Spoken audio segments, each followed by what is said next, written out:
Hey guys, it's Sarah and today is BookList Thursday, and this is a video series that I co-created with my friend Lisa from Books and Smiles, and I will have her channel linked down below.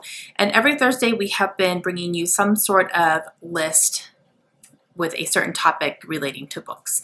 So it can be recommendations from a certain genre, it can be just a list of books that we want to talk about, it could be something going around on BookTube that we want to talk about as well. And now, since it is the end of the year, I still can't believe it, but we're coming into the last couple of weeks of the year. So you're going to start seeing all of these end of the year videos from booktubers. So like the best of 2017, the worst of 2017, goals for next year, goals wrap-ups from this year, like all that kind of stuff. And you're going to be seeing that here too. And today, Lisa and I wanted to talk about some of those things in our BookList Thursdays. So for the next 3 weeks, we're going to be having those types of topics. Today, we're going to be talking about our most disappointing reads in 2017. So these books are not necessarily bad books, and I have actually read really good reviews for most of them as well, but they were just books that for me personally were disappointing. I didn't love them at all, and some sort of aspect of it just really let me down, or I was expecting more out of it. So that's what my list is going to contain. And these are not going to be in any particular order. I'm just going to start with 3-star reads and then move on to 2-star reads, and then I do have one 1-star read that will be at the end. All right, coming in first with 3 stars is Carve the Mark by Veronica Roth, and this one, I just didn't enjoy it. I thought it was okay. This is a young adult science fiction book, and it follows our 2 main characters who have to team up pretty much in order to survive. The girl in it has some sort of magical powers where she can inflict pain upon people just with her touch, and then the person that she is kind of partnering up with is kind of like an outsider guy as well. The girl's brother is also a very harsh dictator, and so he's the ruler of their planet and he's terrible. And I don't know, I really wanted it to be amazing because I had heard it was, and then it came under a lot of scrutiny for having some racist aspects of it. I still do not understand that controversy. Not that I don't think it's real, but it didn't affect me, and I didn't pick up on that at all. And I can pick up on stuff like that, like if it's obvious, but this is just not something that I picked up on when I was reading it. And I knew about the controversy going into it, so I was kind of listening for it, but I don't know. I didn't see what the problem was. And that's not why I didn't like the book though. I just didn't like it because I thought it fell a little bit flat with the plot. It was kind of all over the place. The action was very anticlimactic. Like it was kind of building up to stuff, but then when the action hit, it wasn't amazing or all that great. So yeah, I didn't enjoy it in particular. I did listen to this on audiobook, and it has 2 different narrators, one for the girl, one for the boy, and I really enjoyed the male narrator because it was Austin Butler, and he's a fantastic voice. So I did enjoy that, but the story overall, not so much. And the next 3-star read I have is The Vegetarian, and this is by Han Kang. And this one I do not own anymore. I actually unhauled it. And I think I was expecting so much more from this book because I had heard from so many people that it was amazing. And I ended up getting it from Blogging for Books. So I did a review on it. And I don't know, it was weird to me. This follows a woman who is Korean, I believe, and she decides to become a vegetarian. And this is very frowned upon in that society. Like, it's strange and no one understands it. It got to a point where her family felt shamed by her decision, and they were trying to force feed her meat. And she was very reluctant. You know, she fought it tooth and nail, you know, to not eat the meat. And I don't know, it was just so strange because by the end you realize that she had a mental illness. It wasn't just, I'm going to stop eating meat. It was she actually had a mental illness, and it was never addressed. It was addressed by them putting her in an institute because they didn't know or didn't realize that she had a mental illness. They just thought she was crazy. Well, yeah, she was. She needs help. So I don't know. I didn't love it. I thought it was strange again. And I really couldn't figure out what was happening until the end, and then the ending was just very non-satisfactory because of the way that they handled it. So I don't know, I didn't love it. All right, moving on to the 2-star books. The first one is Pigeon Blood Red. This is written by Ed Duncan. And this one was sent to me for review. And this was kind of marketed as a thriller book, but I wasn't really thrilled. Like, it was fine. It had a very mob-ish feel to it. Like, our main character was kind of into gambling and all that, so he owed a lot of money to this certain person, and it was very much like Godfather, trying to be the Godfather, basically. And so this guy goes kind of into hiding a little bit, and he runs off with his wife, and they go on like a vacation, and they follow him there. I don't know. It was just, I felt like it really tried way too hard to be a thriller, and it just wasn't. Like, the story wasn't there. And the characters were very cliche, I guess you could say, you know, like just the way that they talked, it was just so very Godfather. And I was just like, okay. Yeah, so this one didn't do it for me. The next one is a graphic novel that I actually checked out from the library, and I wanted to give it a try. And I think I read this for Borrow-a-thon, and it is This One Summer.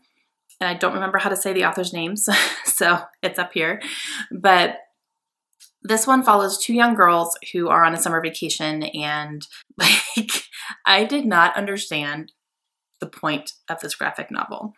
The artwork was great, but I'm sitting there reading it and I'm like, nothing is happening. They're eavesdropping on some adult conversations that they shouldn't be listening to. They're trying to be more adult than they are because they're trying to impress this guy who apparently like got his girlfriend pregnant, and he's like not even wanting to be there for her. And they're trying to impress him. I'm like, what is going on? You know? And these kids are talking about, you know, these are like 11 and 12-year-olds, and they're talking about sex. I'm just like, no. And I don't know. I literally didn't see the point. It's supposed to be something that spans over a summer, and it's supposed to be like this enlightening thing, but literally nothing happened. Nothing.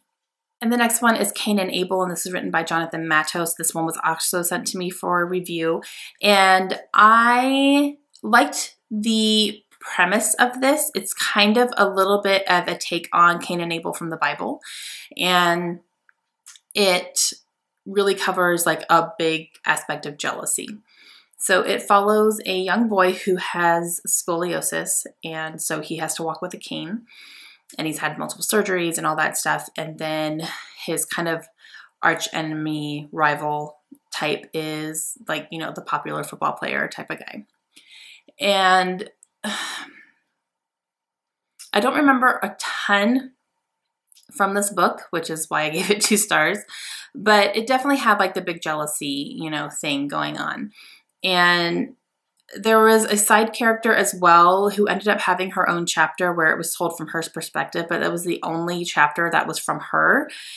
And she wasn't even like a big character, so I didn't understand why that was in there. It really threw me off. And I don't know. I didn't love it. It was a little bit strange. And the ending was good. I liked the ending, but yeah, overall, like it was kind of trying to be too many things at one time, and it didn't take a definite direction. So yeah. And the next one is Baby Proof by Emily Giffin, and I did not enjoy this book at all. And I have liked Emily Giffin books in the past, but this one just, no. It follows a couple who go into a marriage with the decision that they are not going to have children, and they have this mutual decision, and they are both comfortable with that. But along the way, the husband decides he actually does want to have children, and the wife disagrees to a point where they end up getting divorced. They just can't get past it. And then the wife ends up missing him so much that she, you know, does certain things to try to get him back. And the thing that really made me upset was that the wife hit a point where she actually said, I will have a baby if it means I will get him back. No, that's not why you have children. No, like I could not get past that. was like, no, you don't have children just to get somebody back or just to make somebody happy. You have children because you want to have children and you want to raise them and you want them in your lives. You know, having a child just to please somebody else is going to make you incredibly resentful. You're not going to be okay with that decision in the long run. And that just, that ruined the entire book for me. I was like, no. So yeah, nope, not for me. And this next one is actually a book that I read last month, and that is The God Box by Alex Sanchez. And I finished it this month, so I haven't even done my wrap up for it yet. So this will be a little bit of a spoiler for my wrap up. But this one, okay, the premise of it is that it is following a young boy who is in high school, and he is a Christian, like a hardcore Bible study, you know, goes to church every week, all this stuff, Christian, but he's also fighting feelings that he's gay. And he doesn't agree with homosexuality because it's in the Bible. And so he really is, you know, struggling with that. A new boy ends up coming to school who is also a Christian, and he's openly gay, and like, you know, this kid doesn't understand it. And he's like, how can you be gay and a Christian? That doesn't make sense, type thing. So they form this special bond and kind of help each other through it. Okay, so this one got 2 stars for me. And it wasn't even the topic, because I am a Christian. So I have, you know, my certain beliefs. And I really went into this knowing what it was. So I wasn't going in to it like it didn't surprise me, you know.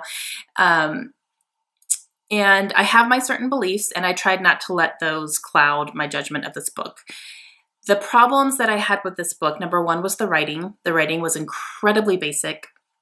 However, this book has a really, really high rating on Goodreads, but I really feel like it's only because this author took on this topic, which is a really tough topic to take. And I don't feel like the book lives up to the ratings that it gets. So, you know, I really feel like he got the ratings because of the topic that he did, not because of his writing. And my other problems with it were that this book did not have very middle ground as far as what people believe. It was either you are 100% in favor of homosexuality, regardless of Christianity, whatever, you are supportive 100%, or you do not agree with this, it's a sin, blah, blah, blah, and you should be persecuted, even killed, because you're homosexual. It was literally this or this.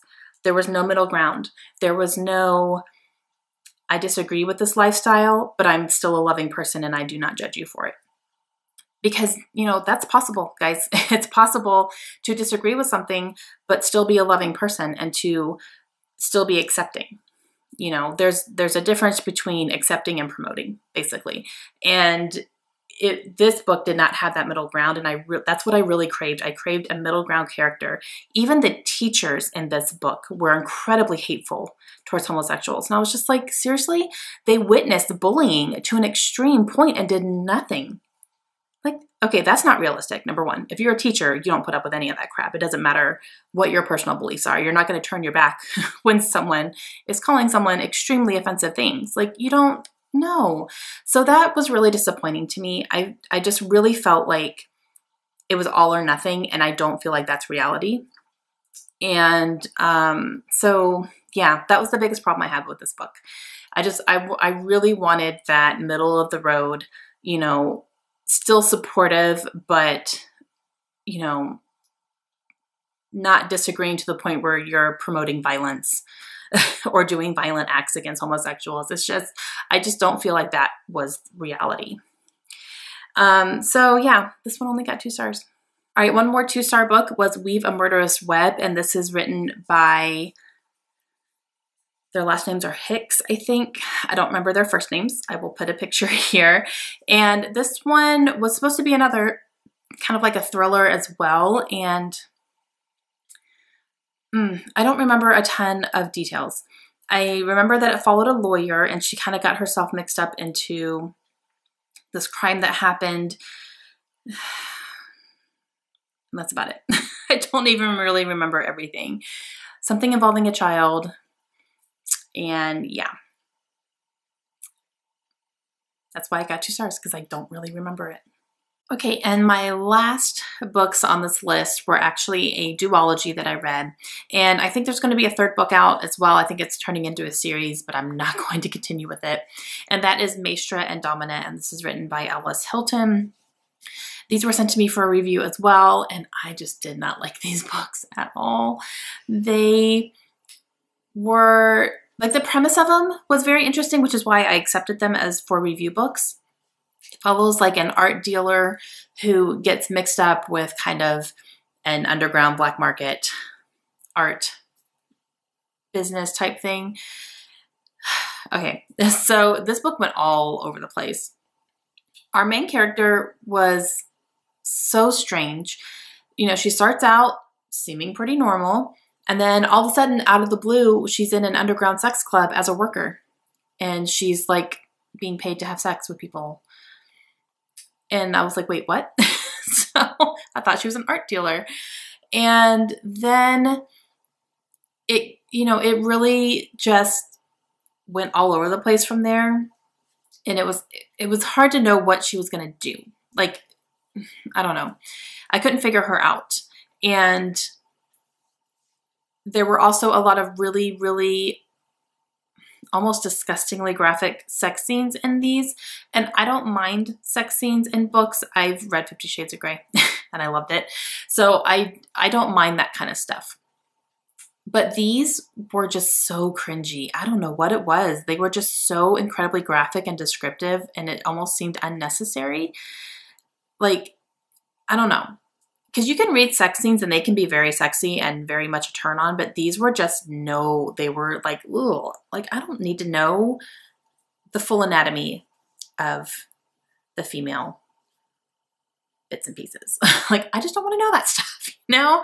And they were all in there and I was like, okay, I'm okay. I'm all right on that.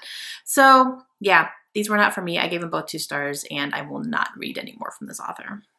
All right, so now we have reached the worst book that I read in 2017. This is totally my own personal opinion. This is just the book that got 1 star for me. I don't give out 1 stars very often at all. But this book just was the strangest book I've ever read. And that is Cant Buy Forever by Susan LaFoon. And I felt really bad for not enjoying this because this book was actually sent to me by the author in order to do a review, which I did. I just did not understand the point of this book at all. It had potential though. It follows a young girl who lives kind of in a house that helps to take in miners, I guess, when they are doing their mining jobs when they're not with their families. So like a boarding house, I guess you could say. And she lives there and she helps and cooks meals and cleans and does all that stuff. Then one of the young miners comes in and they have an immediate attraction towards each other. Okay, I was on board. The more we learned about this young man, the stranger things get.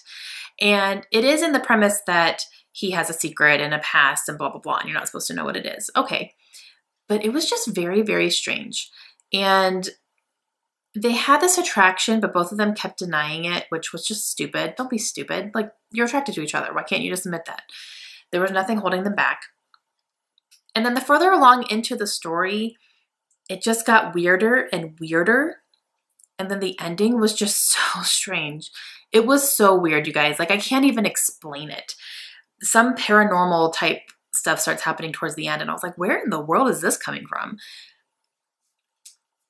I don't know. I don't think this book knew what it wanted to be. And so it tried to be a little bit of everything. And I couldn't take it. It was just so strange. Luckily, it was very short, so I got through it really quickly. But I literally put the book down and went, what in the world was that? I really honestly didn't get it. It didn't make any sense to me at all. I left the story without gaining anything from it except confusion. So unfortunately, that was the worst book for me for 2017. All right, guys, that is it for me. Those are my 10 most disappointing reads of 2017. And like I said, you know, that doesn't necessarily mean these are bad books and that other people didn't enjoy them. I actually saw really positive stuff on a lot of these, but just for me personally, I did not care for them all that much. All right, guys, so leave me a comment down below. Let me know if you guys have some disappointing reads from this year that you were kind of expecting something great and then you were really let down by it. And also be sure to go check out Lisa's channel and check out her list for today too. I'm really excited to see what she talks about. All right, hope you guys have a great day. I'll see you again soon. Bye.